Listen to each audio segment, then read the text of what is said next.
Sí. ¿Se escucha, hermanos? Dios les bendiga. El hermano Isa dijo que me aman. Así que tolerarme y soportarme, que me lleve a Lauren. Me aman.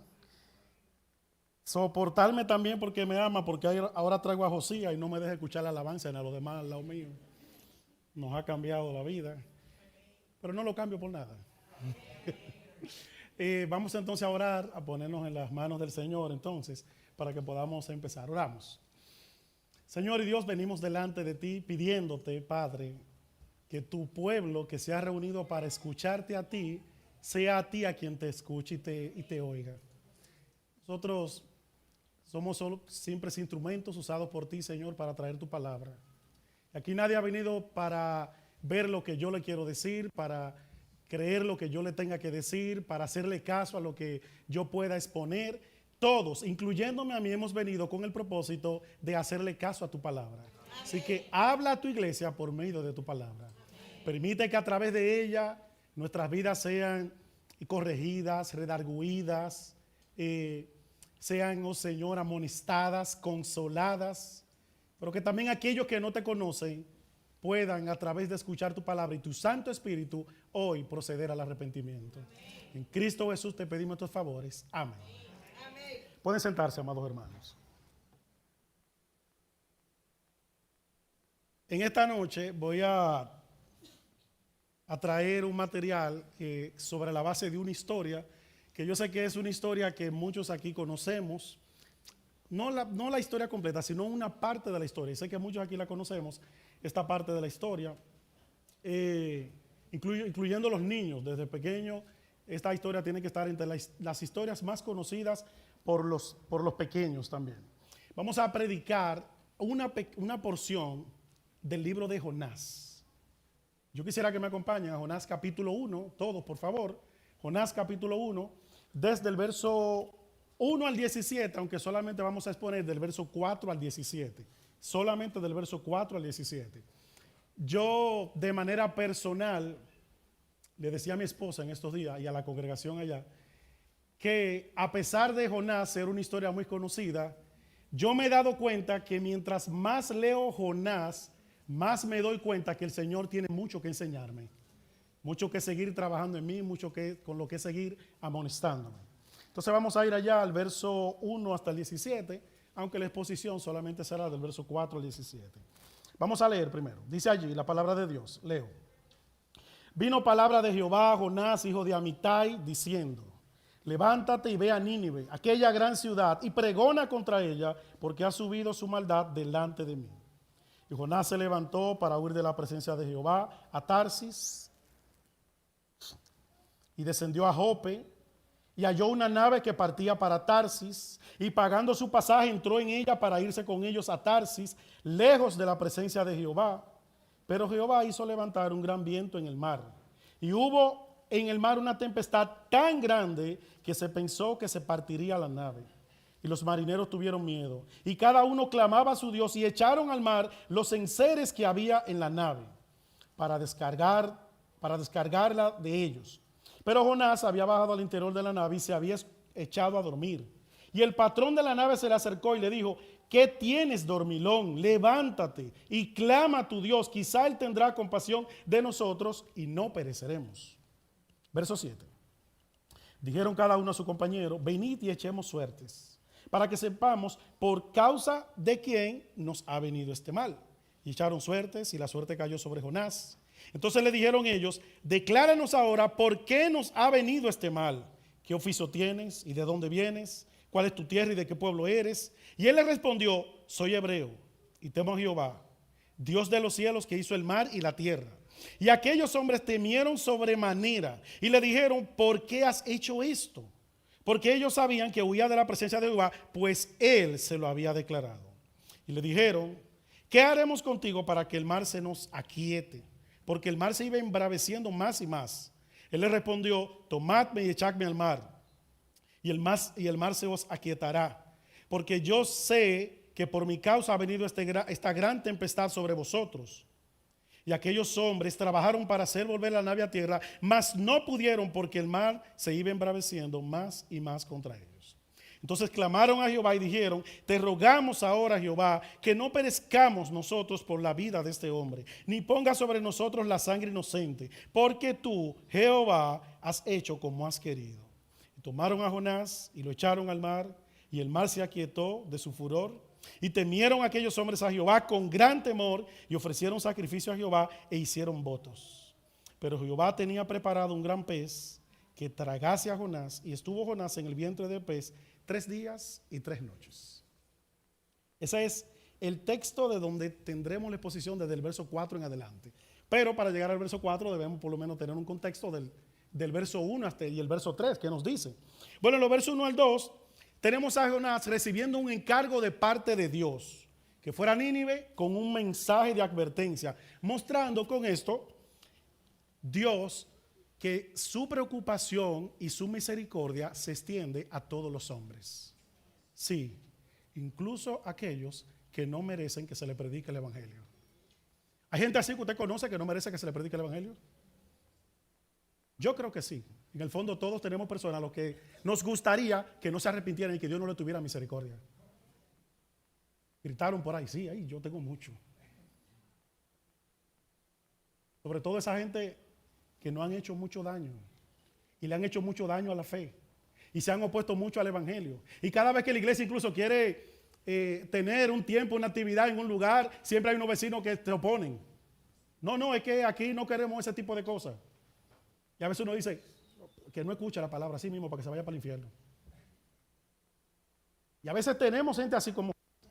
Lo que uno esperaría es que Jonás actúe como actúa todo profeta de Dios, que haga lo que Dios le encomienda. Pero no, aquí tenemos a Jonás, quien huye de Dios. Nos dice el verso 3.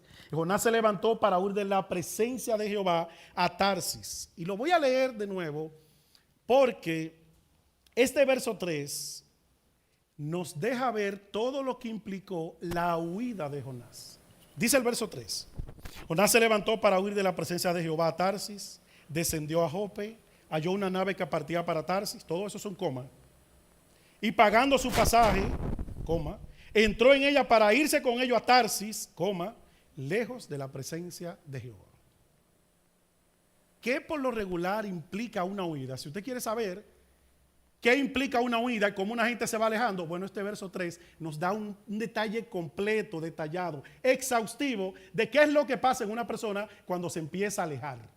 Y lo primero que pasa es que esa persona se levanta y se va en la dirección contraria de la que Dios le indica. Empieza la desobediencia.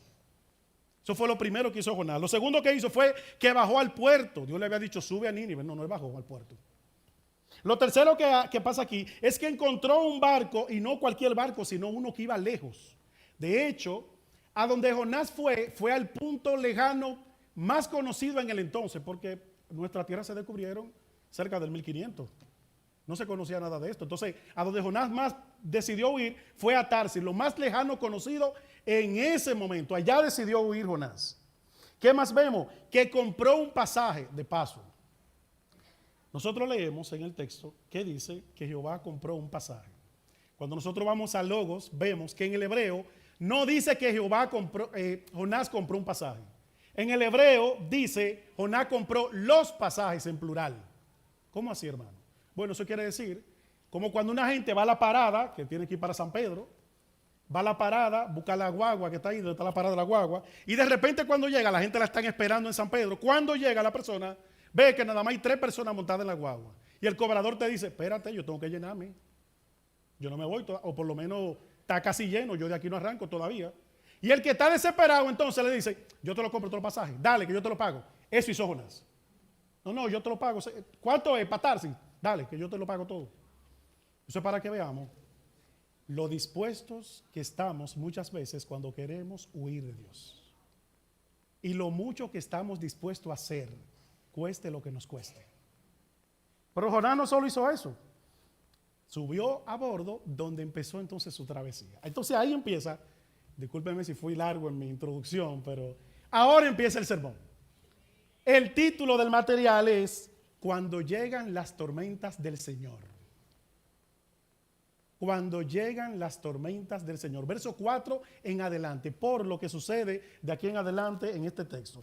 Dice el verso 4: pero Jehová hizo levantar un gran viento en el mar, y hubo en el mar una tempestad tan grande que se pensó que se partiría la nave, y los marineros tuvieron miedo. Y cada uno clamaba a su Dios, y echaron al mar los enseres que había en la nave para descargarla de ellos. Pero Jonás había bajado al interior de la nave y se había echado a dormir, y el patrón de la nave se le acercó y le dijo: ¿qué tienes, dormilón? Levántate, clama a tu Dios. Quizá él tendrá compasión de nosotros y no pereceremos. Yo les quiero invitar a todos a que veamos esta porción, por lo menos del 4 al 6, de manera pausada, por pedacito, viendo ahí todo lo que el Señor tiene que enseñarnos. Y vamos a verlo así, de esa manera. Lo primero es que vemos una violenta tormenta que amenazaba con despedazar el barco, que justamente el autor menciona que la tormenta no vino por casualidad, ¿verdad? Dice el autor que la tormenta vino porque Dios la mandó. Y tenemos que aclarar algo. De aquí, textos como estos, Jonás capítulo 1, verso 4, pudiéramos sacar malas conclusiones. ¿Cómo así? O pudiéramos entender que toda tormenta en una familia, en un matrimonio, en una casa, viene por causa de desobediencia. No, no es así. No es así. Ciertamente Dios castiga la desobediencia, y Proverbio 16, verso 5, yo quisiera que me acompañen allá, dice allí, Proverbio 16, 5, hablando de un tipo de pecado, no de todos los pecados, sino un pecado, dice el verso 5: abominación es a Jehová todo altivo de corazón, ciertamente no quedará ¿qué? Impune. Otras versiones dicen sin castigo. El altivo de corazón, ¿usted lo ve con altivez? No queda sin castigo. Dios castiga los pecados. Dios castiga la desobediencia. Y ciertamente Dios castiga la desobediencia, pero no toda desobediencia, no toda tormenta que viene a nuestra vida es específicamente por una desobediencia que nosotros hayamos cometido. Aunque todo pecado, toda desobediencia es castigada con tormenta violenta, no toda tormenta es castigada por una desobediencia. Tenemos el caso de Jonás, todos lo conocemos aquí. Dios le quitó, de Job, perdón. A Job Dios le quitó sus casas, sus bienes, sus hijos, y la Biblia en ningún momento relata que fue por causa de una desobediencia. Simplemente era un propósito divino que Dios tenía. Era un propósito divino. Cuidado con sacar conclusiones apresuradas del por qué a un matrimonio le ha venido una tormenta, de por qué a una familia le han venido tormentas. En este caso, en el caso de Jonás, la tormenta viene como causa de desobediencia. Como causa de desobediencia. Y eso es lo primero que aprendemos en esta parte. Cuidado con sacar conclusiones apresuradas del por qué vienen tormentas a la vida de alguien. Segundo, cuando vienen las tormentas. Segundo, las tormentas tienen una particularidad como se presenta en esta historia de Jonás, y es que viene sin previo aviso. Una de las cosas que yo me decía en el texto cuando estaba estudiando es: wow, pero si estos marineros son como somos nosotros en nuestros trabajos, se supone que ellos estaban preparados. Por ejemplo, aquí el que va a trabajar mañana lunes, ya desde hoy se va preparando. Si una gente va para San Pedro, ya sabe si el motor tiene gasolina, si tiene que ir a la bomba echarle porque sale a las 6, la bomba está cerrada. Yo, por ejemplo, me quedo a dormir aquí hoy, me voy en la madrugada, mañana, y yo cuando vine en el camino digo: bueno, tengo el combustible bien. Puedo irme y puedo salir en la mañana temprano. Y yo entiendo que todos nosotros somos así, ¿o no? Nos preparamos porque tenemos que prepararnos para mañana. Yo entiendo que estos marineros también se prepararon antes de zarpar. Yo lo veo así. De hecho, yo recuerdo una vez que estaba con mi esposa en un lugar cerca de Miches, en la costa, y recuerdo que estábamos comiendo en un lugar frente al mar y vi un barco y vi personas montando sacos de arroz, lata de aceite en el barco. Y yo le pregunté a uno de los que nos estaba atendiendo en la mesa: ¿por qué llevan tantas cosas? Me dice: no, es que ellos van preparados con todo, porque no saben el tiempo que van a durar pescando por allá. Yo creo que estos marineros fueron así, fueron preparados con todo. Las sogas están en su lugar, las amarras, toda la cosa. El agua, sí, el agua está en su punto. Y tal vez pasaban un checklist, iban pasando. Dicen algunos historiadores que estos viajes eran hechos por fenicios, los cuales eran diestros en navegación, los fenicios. Pero aunque eran diestros en navegación, ellos no se esperaban lo que Dios le tenía más adelante. De aquí aprendemos sobre las tormentas, que habrán tormentas que por más que nos preparemos, van a venir o van a ir más allá de nuestra preparación, más allá de nuestros bolsillos. Yo tengo ahorrado tanto, y la tormenta que Dios te manda es triplicado eso que tú tienes ahorrado. Así es el Señor cuando manda tormentas sin previo aviso. Muchas veces ellas superan nuestra expectativa.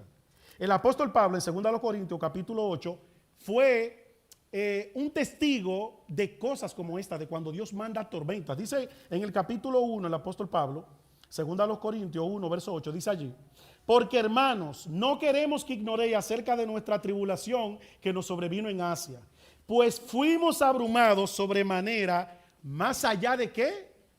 De nuestras fuerzas. Señor, yo hoy estoy espiritualmente bien, y la tormenta que viene te demuestra que está por encima de la preparación espiritual que tú tienes. Señor, leí la Biblia, hice mi devocional, y al ratico viene una tormenta que supera el devocional que tú hiciste, que la ola es más alta y el viento más fuerte, y te dice a ti: ¿qué fue lo que tú hiciste esta mañana? Aquí estoy yo, tormenta, llegué. ¿Qué fue lo que tú leíste? Ahora, es consolador saber que para el cristiano, el Dios que controla sobre las tormentas es el mismo que puede calmar nuestros corazones en medio de la tormenta. Y eso es consolador, hermanos. ¿Qué más vemos aquí? Seguimos con detalles llamativos en este verso 4 al verso 6. Dice el texto que esa violenta tormenta fue fruto de que Jehová hizo levantar un gran viento. Y yo quiero que lean lo que dice el texto. Dice el verso 4, dice allí: pero Jehová hizo levantar un gran viento en el mar. Y oigan las palabras con las que escribe el autor específicamente. Jehová hizo levantar un gran viento en el mar. Cuando uno lee eso, y por eso siempre es bueno ver otras traducciones, ver si usted puede, no es que sea obligatorio que tenga que tenerlo, pero si usted puede siempre recurrir a inquirir un poco más en lo que dice el texto. Usted se puede quedar con una impresión de que simplemente es como que algo que está por caerse y tú lo topas y tú dices: mira, yo no lo empujé, fue que lo topé solamente. Y el texto pudiera dar a entender que Jehová lo que hizo fue que no hizo muchas cosas, sino que levantó un viento para que el viento sea que haga todo el trabajo. En el original, en el hebreo, dice que esa violenta tormenta no fue que Dios hizo levantar un viento. En el original dice: pero Jehová lanzó un gran viento en el mar. Jehová arrojó un gran viento en el mar. Y esa palabra que está allí, que dice que Jehová lanzó, que Jehová arrojó, es la misma palabra que encontramos en Josué capítulo 10, verso 11 y verso 12. Israel, salido de la tierra prometida, se ha encontrado con uno de los ejércitos grandes del rey Adonisedec. Nunca se había encontrado un ejército así. Y esta historia es una de las historias. Mi esposa tiene una amiga, una hermana en la fe y amiga, con la que hay cosas que ella dice que le dan risa en la Biblia. Esta historia es una de esas cosas que me dan risa. En esta historia, Jehová se le aparece a Josué y dice: no temas, dale para allá a la batalla, que yo estoy con ustedes. Ustedes lo van a derrotar. Y a partir del verso 11, a partir del verso 10, perdón, nos empieza a decir más o menos la resolución de la batalla. Dice el verso 10: y Jehová los llenó de consternación delante de Israel, y los hirió con gran mortandad, a ese ejército enemigo grande que Israel nunca había enfrentado, en Gabaón. Y los siguió por el camino que sube a Bet Orón, y los hirió hasta Aseca y Maceda. Verso 11, ahí es que me llama la atención. Y mientras iban huyendo de los israelitas a la bajada de Bet Orón, Jehová, ¿qué? Dice el texto: arrojó desde el cielo grandes piedras sobre ellos hasta Seca, y murieron, y fueron más los que murieron por las piedras del granizo que los hijos de Israel mataron espada. Fue como que Jehová dijo: ven acá, ven, y empezó a tirarle pedra. ¿Qué es lo que tú le vas a hacer a los hijos míos? Ven acá, ven. Y empezó a arrojar y empezó a lanzarle un paquete de pedra desde allá. El camino en la vida cristiana es una batalla. Pero en esa batalla Dios está con nosotros. Y yo no sé lo que Dios le va a tirar a un enemigo tuyo. Tal vez no es piedra, puede ser una enfermedad, puede ser un despido. Alguien que procura un mal siempre contra ti y cree que te va a humillar. Y Dios dice, déjamelo a mí que yo me encargo. Que yo le voy a lanzar desde arriba lo duro, lo que yo sé lanzar. Hermano, y de verdad Dios hace cosas así. Salmos, capítulo 147. Tal vez yo estoy exagerando. Ya quiera la Biblia, a ver. Salmo 147, verso 17, verso 18. Dice allí, echa su hielo como pedazos, hablando de Dios, de lo que Él hace. Ante su frío, ¿quién se resistirá? Enviará su palabra y los derretirá, y soplará su viento y fluirán las aguas. Yo lo leí en la Reina Valera, que es la que estamos utilizando, ¿verdad? Permítame leerlo ahora en la Nueva Traducción Viviente. Dice la Nueva Traducción Viviente, el mismo texto, dice que hablando de Jehová, lanza el granizo como piedras. Eso dice el salmista. De una manera diferente a como lo está diciendo, pero es la misma esencia. Lanza el granizo como piedras, dice la Nueva Traducción Viviente. Jehová lo agarra así, lo tira desde arriba. Y sigue diciéndole, sí, Salmo 135, verso 6 y verso 7, dice allí, Salmo 135. Todo lo que Jehová quiere lo hace en los cielos y en la tierra, en los mares y en todos los abismos. De hecho, cuando Cristo estaba frente a la tempestad, le dijo al viento y al mar que se callaran. ¿Y qué hizo? Buscó su lugar como un perrito. Hace subir las nubes de los extremos de la tierra, hace los relámpagos para la lluvia, sácase de sus depósitos la nieve para luego lanzarla. Él, que son de Él. ¿Qué es lo número 4 que aprendemos de esto? De ver esta acción de Dios, que es el que lanza, que es el que arroja, recuerden hermanos, el que lanza, el que arroja, que tiene ese dominio sobre todas las cosas. Esto que está aquí es un recordatorio de que por más que el hombre haya avanzado, de que por más que la ciencia haya avanzado, de que por más que nosotros controlemos cosas, y de verdad yo creo que nosotros controlamos cosas. Y que tiene un portón electrónico en su casa para abrirle la marquesina, le da un botón y abre. Hay gente que tiene hasta su aire acondicionado conectado con su celular. Y de que va llegando a la casa quiere encontrar la habitación frita. Y le da desde su casa cuando va llegando.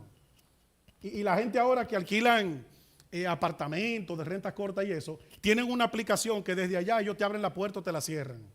Te dan acceso. Yo creo que controlamos muchas cosas. Pero textos como estos nos recuerdan que el único que tiene jurisdicción sobre todo es Dios. Es Dios. Por eso los médicos, cuando están tratando a un paciente, ellos utilizan mucho una palabra. Y es, vamos a ver cómo responde el paciente. Porque aunque el médico controla que él va a prescribir, controla su horario, controla a la hora que él va a ver ese paciente, controla lo que él le quiere indicar, hay cosas que el médico no lo controla.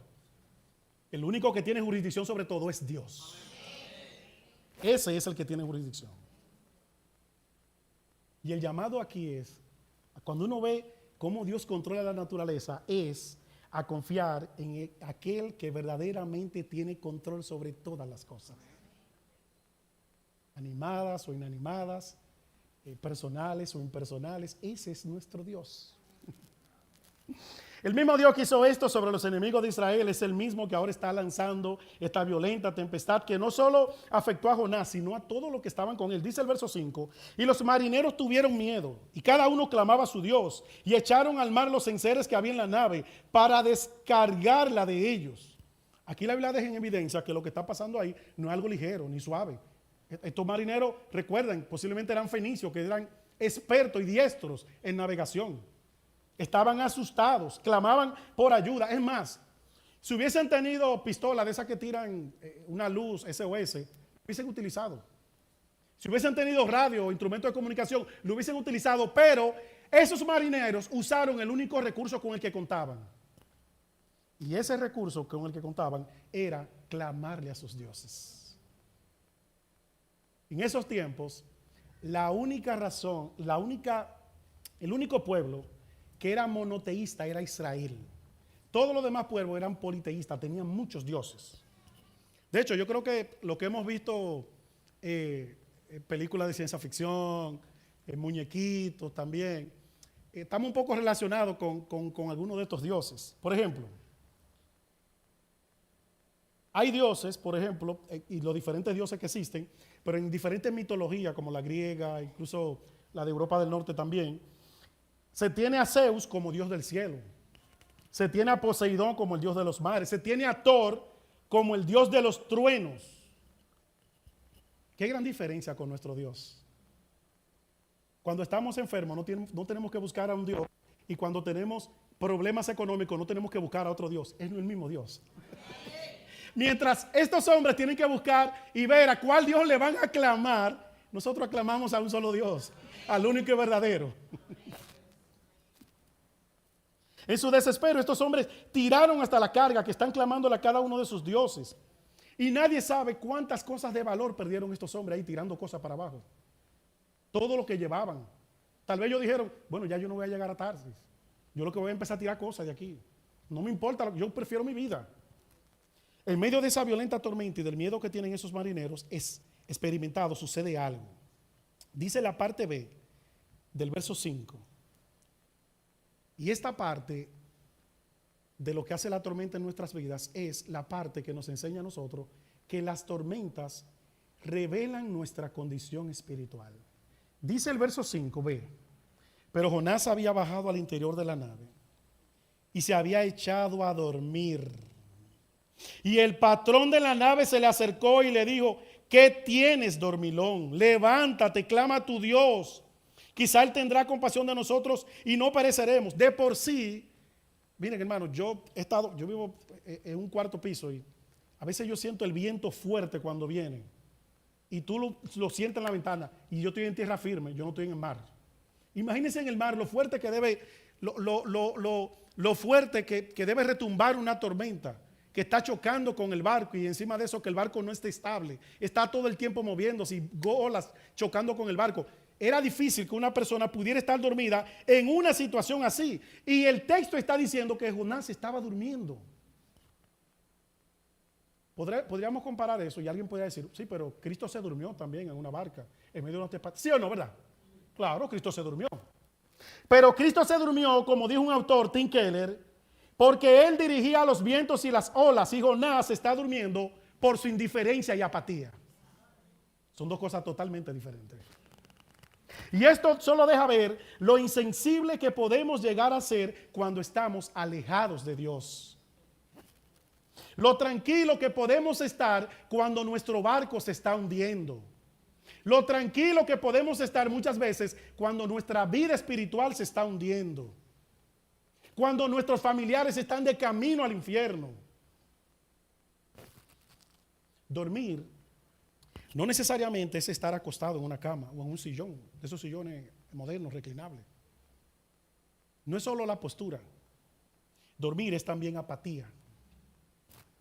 Es también indiferencia, despreocupación, dejadez espiritual. Si hay tranquilidad, si hay apatía, si hay despreocupación, si hay dejadez cuando estamos en desobediencia, es una señal de que no estamos cerca de Dios, sino lejos de Él. Repito, si hay tranquilidad, si hay despreocupación, cuando estamos en desobediencia, eso quiere decir que no estamos cerca de Dios, sino lejos de Dios. ¿Cuándo fue la última vez que tú te intranquilizaste porque siempre llegas tarde a la iglesia?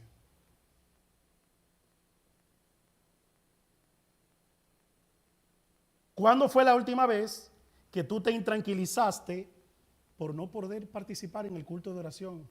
Wow, se me pasó el culto. Oye, pero ¿qué fue lo que me pasó?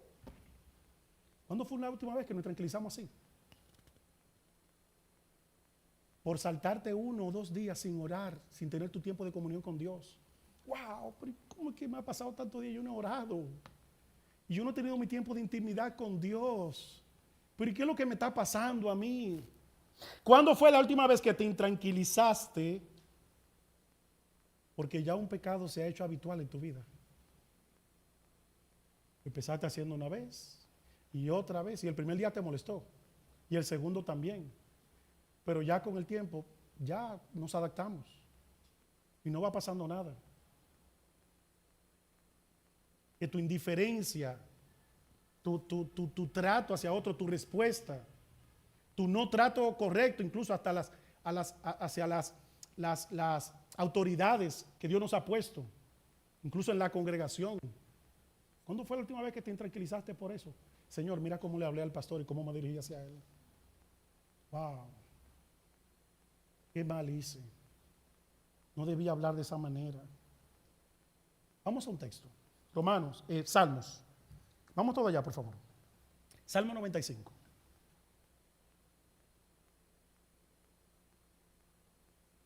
Verso 1 en adelante. Dice allí. Salmo 95. Venid, aclamemos alegremente a Jehová. El salmista está invitando a todo el pueblo santo a una congregación donde se está convocando para que todos adoren juntos. Este es el salmista invitando, vengan, vamos a adorar juntos. De hecho, es en el contexto de esa adoración que suceden cosas. Dice allí, llegamos ante su presencia con alabanza, verso 2, aclamemos con cánticos, porque Jehová es Dios grande. Verso 4, porque su mano está en la profundidad de la tierra. Verso 5, suyo también el mar, pues él los hizo. Vení, adoremos. Verso 6, postrémonos. Verso 7, porque él es nuestro Dios, nosotros el pueblo de su prado y ovejas de su mano. Y dice el verso 7, si oyeres hoy su voz. No endurezcáis vuestro corazón.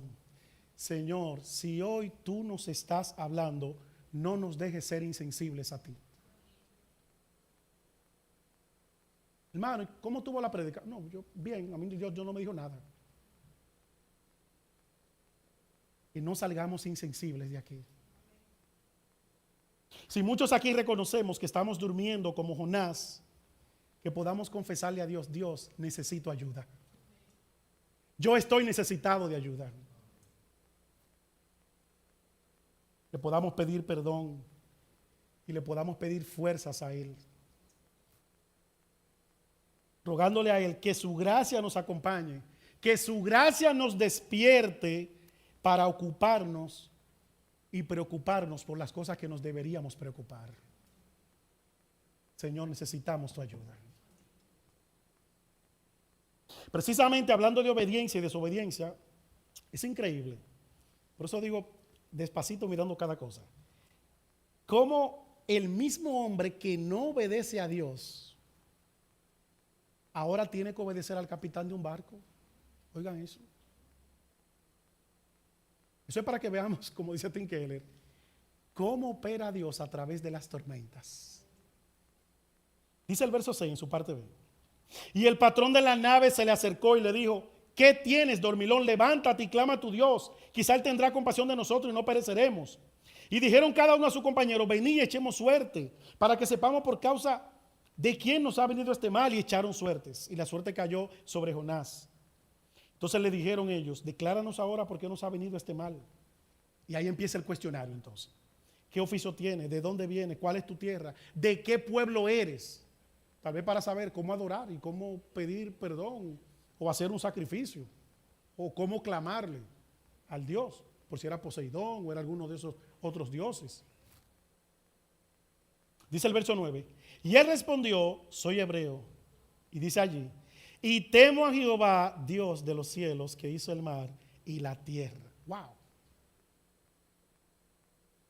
Aquí está Jonás mostrando que lo que él decía no empatizaba con lo que él estaba haciendo. No armonizaba con su vida. El Señor Jesús en una ocasión le mostró a Pedro que él no estaba tan identificado con Cristo como él decía. El Señor le dijo, tú me vas a negar 3 veces. ¿Y saben qué pasó? Pedro lo negó 3 veces. Lo negó 3 veces. En medio de su tormenta de Pedro, en medio de acusación y señalamiento, negó al que apresuradamente había dicho, Señor, aunque los otros se vayan, yo nunca me voy a ir, olvídate. Al que emocionalmente dijo eso, luego terminó negando al Señor, y no una, sino 3 veces. Las tormentas muchas veces no descubren ante los demás. A veces aquí estamos felices y un hermano dice, wow, yo quiero ser como el hermano fulano. Y cuando le llega la tormenta a ese hermano fulano, ahí tú ves que el hermano fulano también tiene frustraciones, también tiene enojos, también duerme muchas veces. Ahí es que tú lo ves. Ahora los marineros están conociendo al verdadero Jonás. No están conociendo al que entró y le pagó a todo el mundo. Están conociendo al verdadero Jonás que se montó en el barco. La crisis es lo que muchas veces Dios usa para que los demás nos conozcan, pero también para que nosotros nos conozcamos. Hermano, y Dios está tan ansioso de exponer a uno. No es exponer, es hacernos conscientes de nuestra realidad. Dios quiere hacerte consciente de tu realidad, hacernos conscientes de nuestra realidad. Dice el verso 10: y aquellos hombres temieron sobremanera y le dijeron, ¿por qué has hecho esto? Porque ellos sabían que huía de la presencia de Jehová, pues él se lo había declarado. Es increíble cómo el que debería confrontar no confronta. Si había uno que era cristiano, era Jonás, y no está confrontando a los que son impíos. ¿No te ha pasado a veces? Disculpen, hermano, que ¿no te ha pasado en ocasiones que a veces un impío es que te reprende? Dice, pero tú no eres que canta en la iglesia. Pero tú no eres fulano que yo veo que sirve en el parqueo. ¿Por qué tú estás viendo eso? ¿Y por qué tú estás haciendo eso? Pero tú no oras primero. Porque yo te conozco a ti como que tú eres de La Habana, de la iglesia que está allá, del pastor Silvano, el pastor Isaac. Yo creo que tú eres de ahí. Y tú haces eso. A veces, nosotros que somos los que deberíamos confrontar, somos los confrontados. Penosamente. Le dijeron ellos, ¿qué haremos contigo para que el mar se nos aquiete? Porque el mar se iba embraveciendo más y más. Hay impíos que no solo nos confrontan, hay impíos que muchas veces son más benévolos que nosotros. Empatizan más que nosotros. Son más nobles que nosotros. Cuando nosotros somos los que deberíamos mostrar a Cristo. Él le respondió, tomadme y echarme al mar, y el mar se os aquietará, porque yo sé que por mi causa ha venido esta gran tempestad sobre vosotros. Yo pensaba cuando yo leía, yo decía, wow, pero es increíble, porque hasta en este punto Jonás no ha dicho, miren, ¿qué le vamos a hacer? Me van a pedir perdón. Yo sé que yo pagué, pero vamos a devolvernos para Israel de nuevo, porque yo tengo que ir a Nínive. No es para Tarsis. Miren, yo le pido perdón. Si los agravié, perdónenme. Vámonos para Nínive. Pero no. El que se siente que ha desobedecido, que ya no hay vuelta atrás, prefiere que lo lancen a morirse. Recuerden que usted y yo conocemos la historia que había un gran pez en el mar, pero Jonás no. No, tírenme al mar. Que se salven ustedes, ya que Dios traiga su juicio sobre mí. Tírenme al mar. Dice el verso 13, y aquellos hombres trabajaron para hacer volver la nave a tierra, mas no pudieron porque el mar se iba embraveciendo más y más contra ellos. No querían echarlo. Y esto llama la atención, hermanos. ¿Ustedes saben por qué? Porque Jonás está huyendo a Tarsis porque no quiere misericordia para Nínive. Y aquí está Jonás recibiendo misericordia de gente que él la ha agraviado, que él le ha hecho mal. ¿Usted sabe el dinero que perdió esa gente en ese viaje? Unos juguetes que se lo llevaban tal vez a sus hijos, una ropa que llevaban para hacer comercio por allá. Se perdió todo. Todo se perdió. Tuvieron que echar todo al mar. Si tenían dinero, todo se perdió, todo tuvieron que perderlo. Si había alguien que estaba agraviado, que había sido agraviado, eran estos hombres. Pero que no solo están perdiendo sus posesiones y lo que tienen, esos hombres están al punto de perder su vida por ese hombre. Y ellos, impíos, le están mostrando misericordia al hombre que le está haciendo casi que su vida perezca. Wow. Verso 14. Entonces clamaron a Jehová y dijeron: te rogamos ahora, Jehová, que no perezcamos nosotros por la vida de este hombre, ni ponga sobre nosotros la sangre inocente, porque tú, Jehová, has hecho como has querido. Tomaron a Jonás y lo echaron al mar, y el mar se aquietó de su furor, y temieron aquellos hombres a Jehová con gran temor, y ofrecieron sacrificio a Jehová e hicieron votos. Pero Jehová tenía preparado un gran pez que tragase a Jonás, y estuvo Jonás en el vientre del pez 3 días y 3 noches. Así termina la historia, y termina con 3 milagros. ¿Cuáles 3 milagros? El mar que se aquieta, los hombres que se convierten y el gran pez que no permite que el hombre se ahogue. Dios, ¿qué tú nos enseñas de este final, de esta parte, de estos 3 milagros aquí que están al final? 2 cosas. Primero, para el Jonás que pidió ser arrojado al mar, Dios le tenía algo reservado. Recuerden, ustedes y yo sabemos que había un gran pez. Jonás no.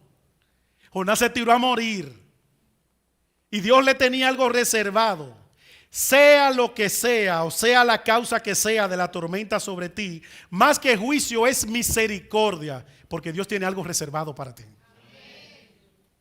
Dice Romanos capítulo 2, verso 4: o menospreciar la riqueza de su benignidad, paciencia y longanimidad, ignorando que su benignidad te guía al arrepentimiento. No es tormenta, es misericordia para guiarnos al arrepentimiento. Así que confiemos en el Dios que envía las tormentas. Hermano, ¿y tiene que ser por tormentas? Sí.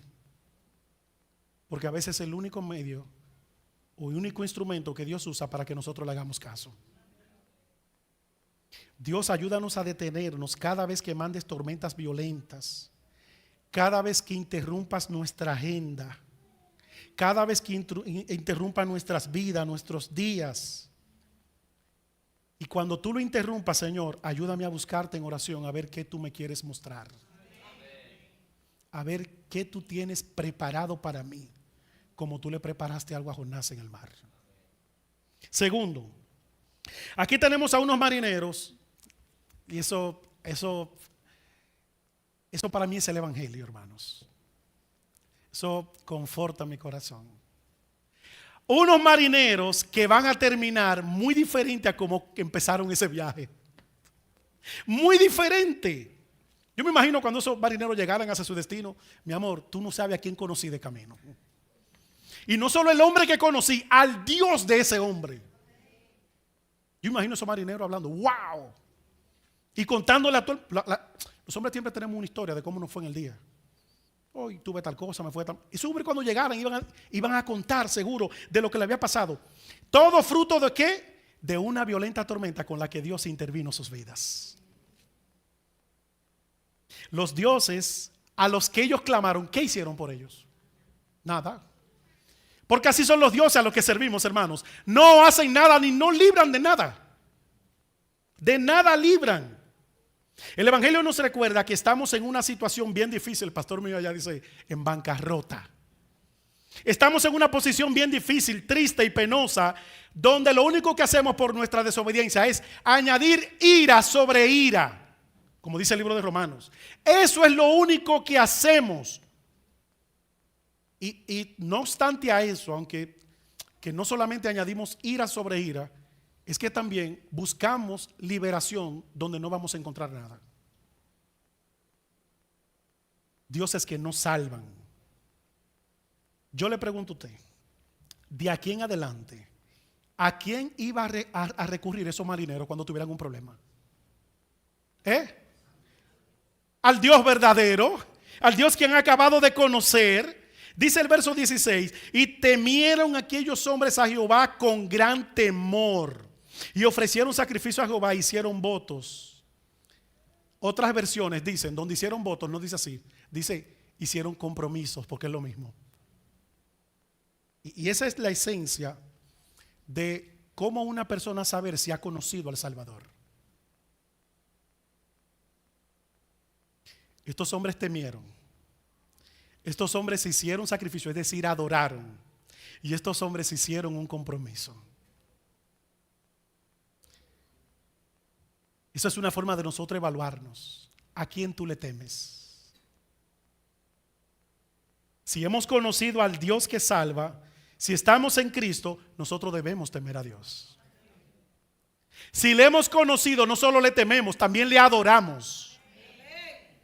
Pero no solo le adoramos, también hacemos compromisos con Dios día tras día, de servirle, de amarle, de entregar nuestra vida, todo lo que nosotros somos. Y esas son las cosas que van a dar testimonio de que verdaderamente ha ocurrido una regeneración en nuestro corazón. Ha ocurrido un cambio en nosotros. Que de paso, estos hombres no terminaron como empezaron. Precisamente cuando Dios entra a la vida de una persona, la persona nunca es la misma. Nunca es la misma. Seguro cuando llegaron a su casa, hombres dijeron, quítame esos ídolos de la mesa. Aquí solo se va a servir a Dios. No porque yo lo digo, es el compromiso que habían hecho. Ese es el compromiso. Hombres que temían a las olas, que temían naufragar, que temían morir ahogados o comidos por algún animal marino. Ahora dice el texto que temen a Jehová. Y no es que de ahí en adelante ellos no iban a temer a ninguna tormenta. Es que ahora la tormenta las iban a afrontar con esperanzas, sabiendo que hay un Dios que controla aún las tormentas. Dice el apóstol Pablo en 2 Timoteo capítulo 1 verso 12, por lo cual asimismo padezco esto. Sí, porque el cristiano está llamado también a si una persona está aquí y no es cristiana, no crea que cuando venga Cristo no va a padecer. Sí, va a padecer. Pero no solo va a padecer sin esperanza. Dice el texto, pero no me avergüenzo porque yo sé a quien he creído. Y estoy seguro que es poderoso para guardar mi depósito para aquel día.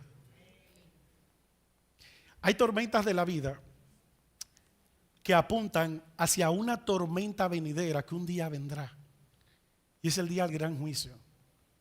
La única manera de poder sobrepasar esa tormenta con tranquilidad, con esperanza, es teniendo toda nuestra confianza en Cristo.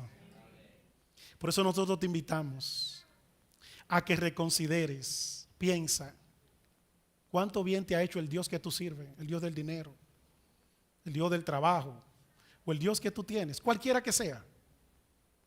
Cuánto bien te ha hecho. Y no solo cuánto bien te ha hecho, de todo te podrá librar. El único que libra es Dios. Y la invitación es ahora a que tú reevalúes en quién has creído. Si no has creído en el Señor, estás en el lugar correcto para decirle, Señor, hoy yo decido creer en ti. Dejar mi vieja vida, que lo único que me conduce hacia el infierno, y aceptar esta nueva vida en Cristo que me lleva a la salvación eterna. Vamos a orar. Señor, gracias por tu palabra. Ella siempre es lámpara a nuestros pies y luz a nuestro camino. Ayúdanos a ver en ejemplos como esto, incluso en historias tal vez tan conocidas, Señor, que tú sí tienes mucho que enseñarnos. Ayúdanos a poner en práctica, Señor, lo que hemos aprendido, como incluso se oraba anteriormente en la alabanza. Ayúdanos, Dios. No nos dejes dormitar cuando deberíamos estar despiertos espiritualmente hablando. No nos dejes, Señor, vagar lejos, ni ir lejos de ti, ni huir de ti. Déjanos, Señor, acercarnos cada día más a ti. Que hoy yo me proponga estar más cerca de ti, Señor. Y que si mi vida está parecida, Señor, a esto que me estás mostrando, que hoy podamos arreglar nuestra cuenta contigo. Porque si nos has salido al encuentro, es porque quieres tratar con nosotros, Dios. Ayúdanos, todos esos favores te lo pedimos en Cristo Jesús, Salvador nuestro. Amén. Que Dios siga bendiciendo su iglesia.